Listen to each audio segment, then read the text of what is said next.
A Irmandade tem esse plano já que tá... Tem esse plano. E segundo a Bíblia, é a construção do templo, a reconstrução do templo. É um dos sinais, a reconstrução do templo. A volta do povo judeu pro Sim, que já está lá, já está em Israel, já aconteceu. Né? Jerusalém está anexada ali, agora ser reconhecido, né, como capital, né, como a embaixada foi transferida. E se Israel for atacada, hipoteticamente, Estados Unidos rechaça, se Estados Unidos destruir aquele domo da rocha, acabou, né, e reconquistar aquele território que já era de Israel, pronto, tá tudo pronto. Tem o Instituto do Templo, quem tiver curiosidade, pesquisa lá na internet, Instituto do Templo. O que é? É um instituto judaico, eles estão preparados para a construção do templo. Eles têm a planta, eles já têm as vestes, têm os utensílios, tem o menorá de ouro maciço, custou não sei quantos milhões de dólares. Eles estão prontinhos, eles só precisam o espaço para construir. E se construir, é guerra, né? Porque vai ter que derrubar. Vai ter que derrubar. Não é uma mesquita, é uma... O que tem lá no lugar? Eu acho que é uma mesquita. É uma mesquita? Acho que é uma mesquita, se me falha a memória. Então, aquele local é bem complicado. Né? Então, se tiver uma guerra, explodir lá, Estados Unidos reconquistar o território, não tem como brigar com os Estados Unidos. Né? Aí a China provavelmente vai estar do outro lado, junto com... Sim, aí vira uma guerra mundial. E Armagedon é uma região lá, não é? É uma região. Agora, uma guerra nos dias de hoje, com bomba nuclear, já não é mais viável. A arma química, ela é muito mais eficaz. Você soltar um vírus na população. Arma biológica. É uma arma biológica. E você preserva toda a estrutura, a cidade inteira. Você não destrói prédio, não destrói museu, não destrói nada. Tem teoria, de que várias... Epa, tirei aqui, mas ainda está funcionando o áudio lá. Tá. De que várias armas biológicas estão sendo feitas em laboratório. E muitas. O Covid poderia ser uma delas, né? Sim, provavelmente foi. O que é a Irmandade? Porque tem uma coisa... A Irmandade falar alguma coisa sobre isso? Falava que seriam desenvolvidas armas químicas, armas biológicas, para causar um preparo na população para poderem aceitar vacina, ter mais ser mais submisso, né? Mais submisso. Né? Então, treinando, estão adestrando a população a ficarem mais submissos. Mas pra gente é complicado, porque de um lado a gente precisa realmente da vacina, a gente precisa, porque está morrendo gente pra caramba, isso é real. É real. Mas sabe o que está acontecendo? Né? Não sei o quanto que eu posso falar aqui, mas eu tenho recebido notícias de seguidores, né? Então não sei se de repente a pessoa escreveu por escreveu, né? Ou escreveu porque está acontecendo mesmo, mas tem muitos hospitais que não tem mais leitos, acabou o leito de UTI, acabou. Acabou mesmo. Né? Agora imagina que você é um cara que tem dinheiro. Aí você chega lá pro médico, um cara mais corrupto, é o seguinte, eu te pago 10 mil pelo leito. Ele vai ver quem está mais encacado, né? Que essa pessoa aqui vai durar uma semana no máximo. Eu aumento a sedação, diminuo o oxigênio e pronto. E não tem necrópsia agora. Agora é só Covid. Acabou a necrópsia. Não dá tempo de fazer necrópsia em todo mundo. Então, quer dizer, o negócio está ficando assustador, né? Tá mesmo. Então, quer dizer, eu sempre oriento, quem tem um parente com Covid internado, fica na cola. Visita todo dia, fica na cola, fica de olho. Só na última semana que morreu de gente conhecida, de parente, de amigo, cara, é absurdo. E não tem faixa etária, não tem mais. Não tem mais nada. Aquela parte do Apocalipse que fala em os 4 cavaleiros do Apocalipse, né? Que é o anticristo, a fome... Eu vou meter o que é principal, que está mais próximo da nossa realidade. O primeiro cavaleiro do Apocalipse, ele está no cavalo branco. Isso. Né? No cavalo branco, ele representa poder. Você vê Napoleão no cavalo branco, Dom Pedro no cavalo branco, o príncipe no cavalo branco. Poder. E ele tem um arco nas mãos, mas ele não tem flechas. E eu já li gente que fala que pode ser tanto Jesus Cristo quanto o anticristo, né? Não, é o anticristo. Então, mas tem uma linha que fala que pode ser Cristo voltando. Mas Cristo não apareceria com um arco. Sei lá. Então seria o anticristo. O anticristo. Tá. Ele vem com um arco nas mãos. E por que não tem flecha? Sabe onde está a flecha? Na nota de $1. A águia está segurando 13 flechas. Tá. Né? Que são as 13 principais famílias do mundo, né? 13 tribos também? Não, famílias, os Bilberg. Os Bilberg.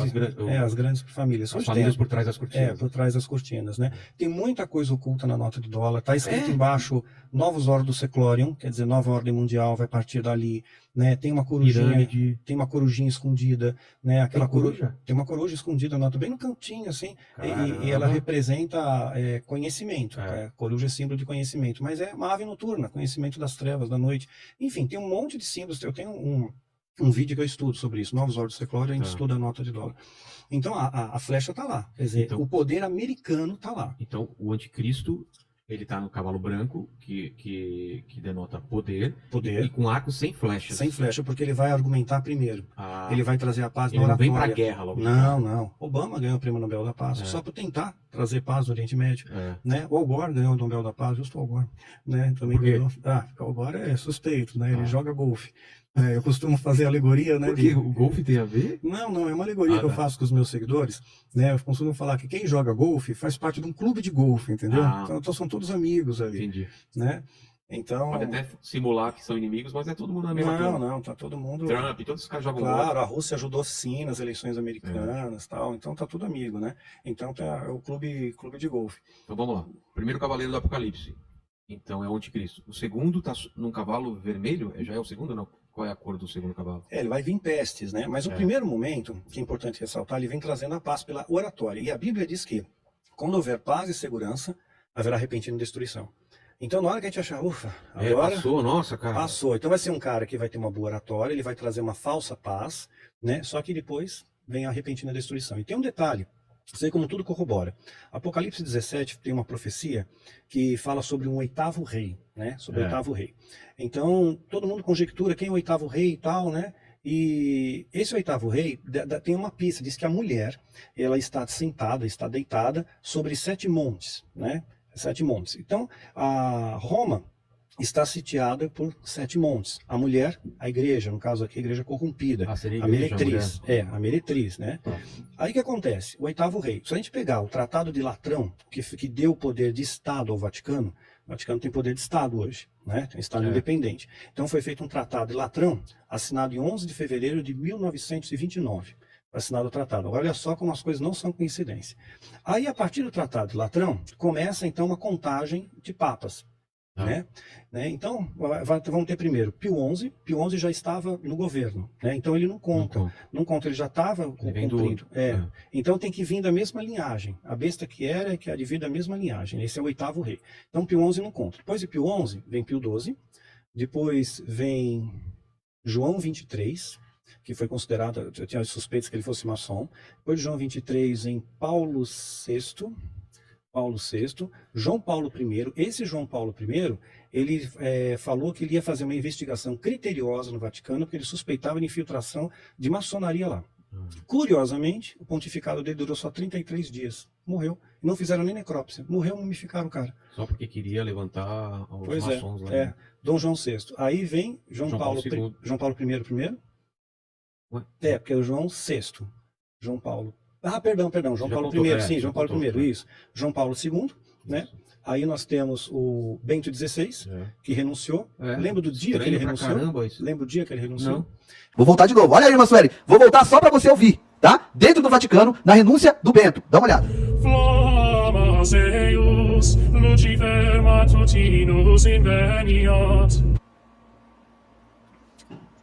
Irmã Sueli, fica aí porque eu vou te mostrar aqui a tradução, tá? Eu vou te mostrar a tradução desse canto. Vai olhando aí, gente. Olha aí.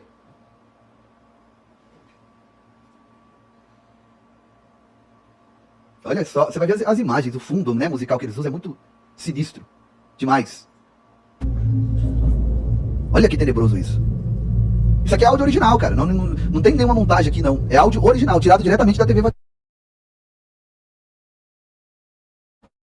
Come unto her, my people, that ye be not partakers of her sins, and that ye receive not of her plagues. Olha aí, ó, um católico inteligente aqui. Deus te abençoe, meu irmão, em nome de Jesus. Então, eu vou traduzir para vocês aqui agora. Preste bastante atenção, porque eu vou fazer a leitura aqui, a tradução desse canto gregoriano, para ficar bem explícito aqui para vocês, tá? Olha o que diz aqui a tradução desse cântico gregoriano. Algumas coisas eu sei que muitos de vocês entenderam, tá? Mas para ficar bem clara a mensagem que é louvada aqui, a sua chama amanhece. Digo-vos, ó Lúcifer, que não conhece o acaso. Cristo é o seu Filho, que veio de volta dos mortos e derramou a sua luz para a raça humana. E está vivo e reina para sempre. E a sua chama ilumina o seu próprio Filho. Deixe-me dizer-lhe, ó Lúcifer, você é o crepúsculo. Cristo é o seu Filho, que retornou dos mortos e brilhou a sua luz sobre a raça humana. E está vivo e reina para sempre e sempre. Ou seja, Jesus é o filho de Lúcifer.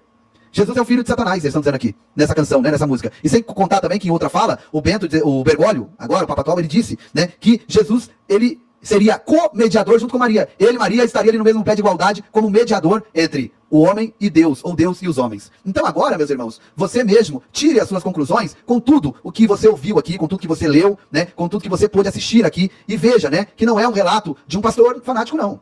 É simplesmente o que foi colocado em todas as mídias, né, e com um material, um conteúdo que você pôde ouvir e ver com seus próprios olhos. Então, em nome de Jesus Cristo, entenda uma coisa. Se na época do Bento XVI, o exorcista lá já disse que estava ocorrendo todas aquelas situações, imagina hoje, depois que esse raio desceu, né, ali, que eu não acredito que seja coincidência, não. O que vocês acham? Poucas horas depois da renúncia do Bento XVI, acontece essa cena aí. Acontece este quadro.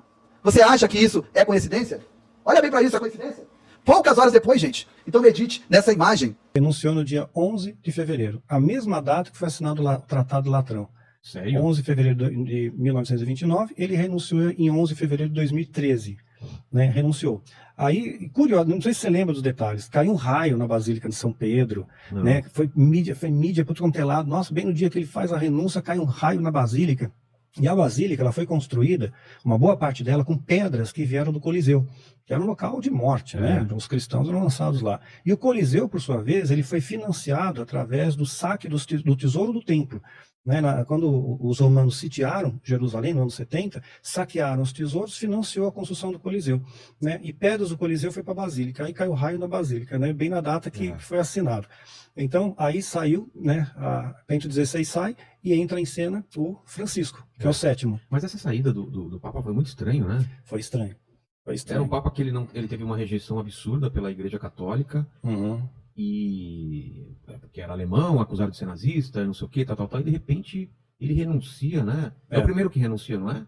Não, tinham 3 antes dele. É? 3 antes dele renunciar, mas é uma coisa raríssima. É raro. Raríssima. Não foi por doença, não foi por nada. Né? E agora tem o Francisco, que é o oitavo. Que é o sétimo. É o sétimo? É, porque não contou o Pio XI. Tá, então, né? Ele é o sétimo. Então tá para vir o oitavo. Tá para vir o oitavo. Quando ele morrer, vem o oitavo. Tá. Curiosamente, o oitavo vai ser o Papa de número 257, se não me falha a memória. Tudo isso? 257 papas, número 257. A soma dos dígitos, formando uma única casa decimal, vai ficar 6. Ele é um dos 6, 666, uma trindade satânica.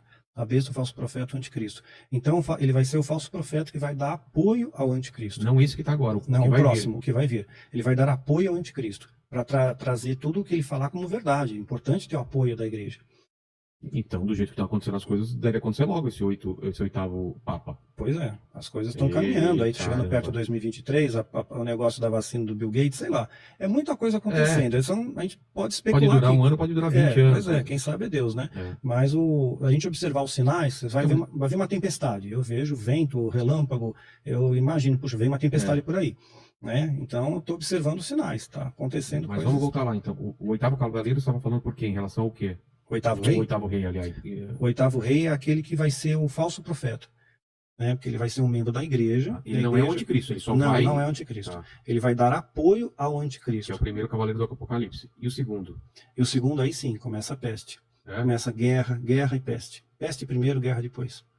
Mas a peste já não é o que a gente está vivendo ou vai vir uma... Não, vem muito pior. Isso aqui é um ensaio. Para com isso. Isso aqui é um ensaio. Porque, olha, o nível de letalidade, se você pegar em percentual estatístico, friamente falando, né, estatisticamente em percentual, né, não são tantas pessoas que morrem. Morte sempre é trágica. Mas parece que está aumentando, né? Que isso pode ser a peste porque está aumentando a letalidade. Está aumentando, mas não chega nem perto de uma gripe espanhola, nem perto de uma peste negra. Não, o ebola tal, eu sei. Então, mas a facilidade de transmissão é muito grande, né? Porque já mutou, né? Já mutou, já teve. Então essa peste seria a pior do que a gente está vivendo. Muito pior. Guerra, seria guerra mesmo? Vamos começar a ter guerras, rumores de guerras, a Bíblia fala sobre isso. Então temos 3 cavaleiros, e o quarto cavaleiro? É a morte? É sobre o cavalo pálido, né? Na verdade, vai o cavalo negro, né, que vai finalizar tudo, né, que é a morte mesmo, né, mas tem 1000 coisas que estão acontecendo ao nosso redor. Eu sempre procuro orientar os meus seguidores a ir passo a passo, a viver o momento, senão as pessoas sofrem por antecipação. Exatamente, eu já estou preocupado aqui. Não sofre por antecipação, tem que ir com calma. Né? É isso que está dito para esse momento. Os sinais se molduram ao nosso redor e nos dão essa indicação. Então eu tenho que tomar uma posição diante disso. O que eu faço? Eu procuro ter mais intimidade com Deus, eu procuro dar mais valor às pequenas coisas. Sabe que fizeram uma experiência? Foi uma enfermeira até que escreveu um livro, né, de pacientes terminais. O cara está morrendo. O que esse cara que está morrendo ele fala? Puxa, eu tinha que ganhar mais 1 milhão. Eu precisava ter ido para Paris, eu não visitei a Disneylândia. Não tem isso. Não. Né? Não tem. Eu devia ter passado mais tempo com a minha esposa, devia ter abraçado mais meu filho, ter um filho, passado mais tempo com os amigos. Então, essa é a pegada, isso é a vida. Né?